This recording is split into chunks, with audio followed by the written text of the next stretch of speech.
Assalamualaikum warahmatullahi wabarakatuh.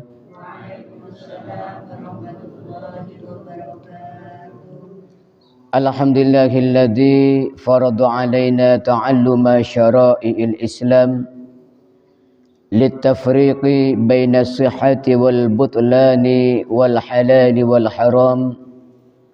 Wassalatu wassalamu ala sayyidina wa habibina Muhammad alladhi bayyana lana al-ahkam wa ala alihi wa sahbihi masabihid dhulam. Salatan wa salaman daimaini mutalazimaini ala mamarril ayyam, amma ba'd. Yang dimuliakan Allah Subhanahu wa taala, hadirin hadirat jamaah salat subuh.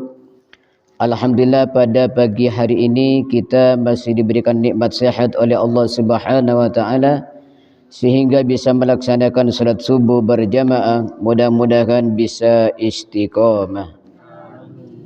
Amin amin ya rabbal alamin.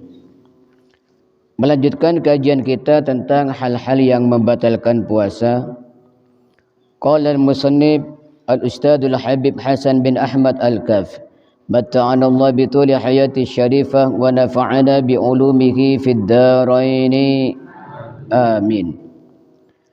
Al-mufattirus sadis, yang membatalkan puasa yang keenam, wusulu ainin, adalah sampainya benda min manfadin maftuhin ilal jauf, dari jalan atau rongga terbuka di badan ke dalam tubuh. Jadi yang membatalkan puasa yang keenam adalah masuknya benda ke dalam tubuh melalui rongga terbuka. Ya, rongga terbuka itu kayak mulut, hidung, kemudian jalan depan ya di bawah itu, kemudian jalan belakang, itu adalah jalan tembus. Lain dengan yang tidak tembus, contohnya pori-pori. Ya, di kulit kita ini kan ada pori-pori. Misalnya ada minyak atau ukana masuk dari pori-pori, itu tidak batal. Jadi yang batal itu masuknya benda dari jalan tembus. Qauluhu wusulu ainin kharaja bihil hawa. Dalam perkataan sampainya benda itu angin tidak masuk. Jadi kalau angin, ya misalnya menghadap ke kipas angin, kemudian dibuka mulutnya, angin masuk ke dalam tubuh, itu tidak membatalkan puasa. Fala yudur wusulu hawa'in ilal jawf, maka tidak membatalkan puasa masuknya angin ke dalam tubuh. Wa kadzalika mujarradut ta'mi, juga sekedar rasa, warih dan bau. Ya misalnya ada temannya ngentut, kemudian disedot ya sampai masuk ke dalam baunya, itu hukumnya tidak batal. Karena apa? Biduni ainin, itu tidak ada bendanya. Fala yuftiru ma wasala minhuma ilal jaufi, maka kalau hanya sekedar rasa dan bau masuk ke dalam tubuh tidak membatalkan puasa. Kalau rokok itu membatalkan puasa. Karena rokok itu ada bendanya. Jadi kalau orang merokok coba diginikan, ya itu keluar lelet ya, hitam dia. Maka kalau rokok hukumnya batal. Qauluhu manfadin mahfutuhin, yang dimaksud dengan jalan atau rongga terbuka, kharaja bihi idza wasala ainu ilal jawfi mim manfadin ghairi maftuhin kadduhni wa nahwihi bitasyarrubil masam. Tidak batal kalau sesuatu sampai ke dalam tubuh dari jalan yang tidak terbuka, seperti misalnya minyak yang masuk melalui pori-pori. Tasyarrubil masam maknanya masuk melalui pori-pori. Wa kullul manafid maftuhatun fi madhhabil Imam Syafi'i illal ain. Dan setiap jalan yang tembus itu terbuka semuanya menurut mazhab Imam Syafi'i, kecuali mata. Jadi ya ada 7, hidung 2 kanan kiri ini, kemudian mulut berarti 3, kemudian ditambah telinga 2 berarti 5, Kemudian yang satu di bawah, di depan dan di belakang ya. Tahu yang dimaksud di bawah, di depan dan belakangnya. Tahu ya. Kecuali mata ya. Kalau mata walaupun misalnya pakai obat insto ya, itu tidak batal. Wa kadzalikal udun indal Imamil Ghazali. Begitu juga menurut Imam Ghazali, telinga tidak membatalkan puasa. Jadi kalau menurut Imam Ghazali, telinga ini tidak tembus, maka tidak batal. Maka walaupun orang membersihkan telinga, itu tidak batal. Atau ada air masuk ke telinga, itu tidak batal menurut Imam Ghazali. Allahumma shalli ala Muhammad. Qauluhu ilal jawfi, yang dimaksud masuk ke dalam tubuh, wa huwa ma yuhidul ghada wad dawa, yaitu bagian tubuh yang memproses makanan ya ke dalam perut ya, atau memproses obat kal maidah ya, contohnya yang memproses makanan seperti perut, au ma yuhilud dawa, atau yang memproses obat, contohnya apa, kadimau kayak otak. Jadi kalau masuk ke otak, misalnya air dari hidung masuk ke otak, maka hukumnya juga batal. Allahumma salli ala Muhammad wa ala ali sayyidina Muhammad. Masail fi usulil aini idal jauf. Beberapa masalah sampainya benda ke dalam tubuh. Hukmul ibrah. Sekarang masuknya jarum ya. Jarum misalnya orang suntik ya. Tapi ulama beda pendapat. Ada 3 pendapat. Yang pertama, membatalkan secara mutlak. Jadi kalau orang suntik itu mutlak batal menurut satu pendapat. Karena apa? Itu sampai ke dalam memang disuntik itu. Yang kedua, tidak batal secara mutlak. Artinya walaupun suntik itu tidak batal menurut satu pendapat. Karena apa? Karena bukan jalan yang tembus ya. Karena kalau suntik misalnya di sini ya, di lengan atau di bokong, ini kan bukan jalan tembus, maka menurut pendapat kedua tidak batal secara mutlak, baik suntikan itu darurat ataupun tidak. Yang ketiga, ditafsil ya, ini pendapat yang ashah. Kalau itu untuk mengenyangkan, itu hukumnya batal, tetapi kalau tidak mengenyangkan, dilihat ya, ketika uratnya itu terbuka maka batal. Ketika uratnya itu tidak terbuka maka tidak batal. Kemudian yang kedua, masalah-masalah masuknya benda ke dalam tubuh, hukumnya dahak. Itu kalau keluar sampai ke batas luar. Nah, kalau dahak itu sudah keluar sampai ke mulut, kemudian ditelan, hukumnya batal. Tapi kalau masih di sini, ya di sini itu ditelan tidak apa-apa, dahak itu.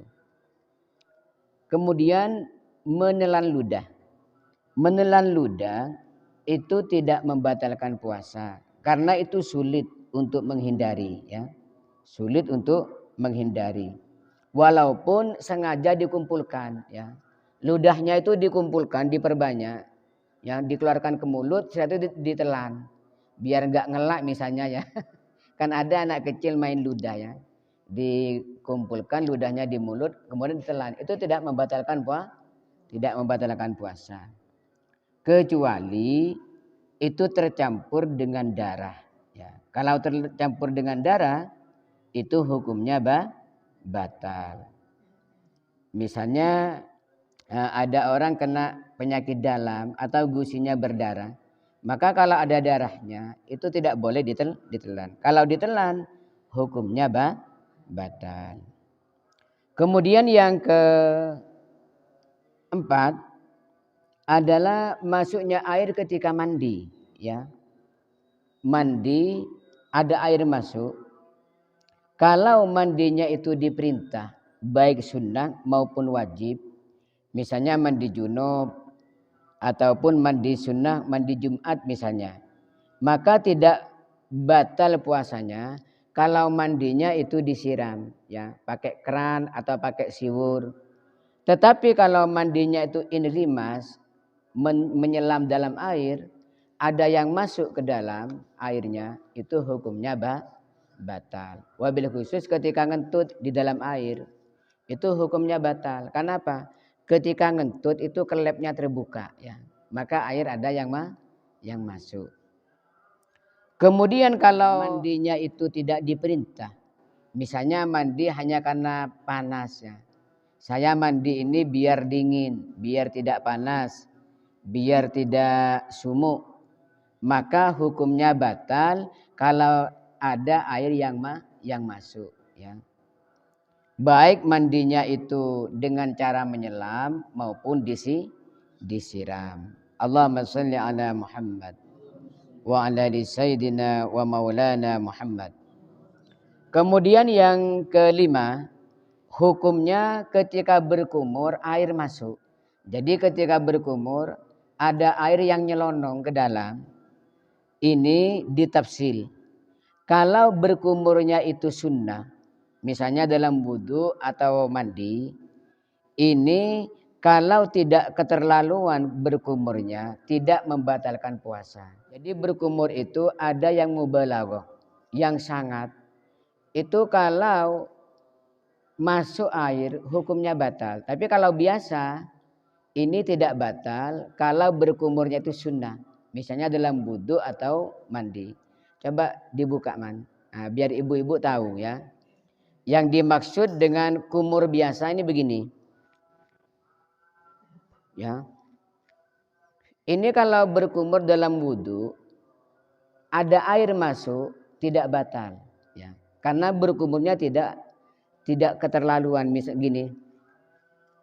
Nah, yang dimaksud mubalaghah berkumur yang keterlaluan gini.